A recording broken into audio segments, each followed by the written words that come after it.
David Stojcevski, a 32-year-old resident of Roseville, Michigan, was arrested for failing to pay a $772 fine stemming from careless driving. A court ordered him to spend a month in the Macomb County Jail. Over the next 17 days of his incarceration in a brightly lit cell where he was denied clothing, he lost 50 pounds, suffered convulsions, and eventually began to hallucinate. Making matters worse, the entirety of his death was captured on jail surveillance footage. David was under self-harm watch, stemming from a misdiagnosis of his condition, which was drug addiction, not mental health. And jail officials were supposed to be watching him constantly.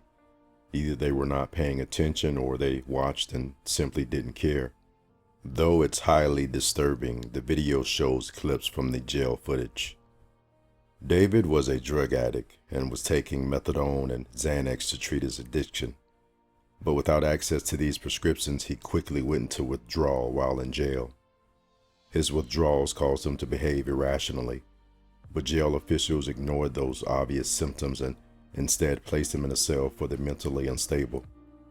He was stripped naked so that he couldn't hurt himself and forced to languish under the increasing bright lights. The jail doesn't turn them off even at night.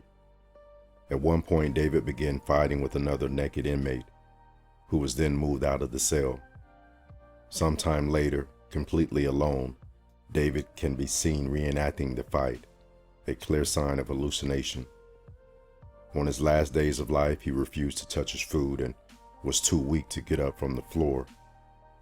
During all this time, staffers rarely tended to David's needs, even though his cell was under surveillance 24 hours a day.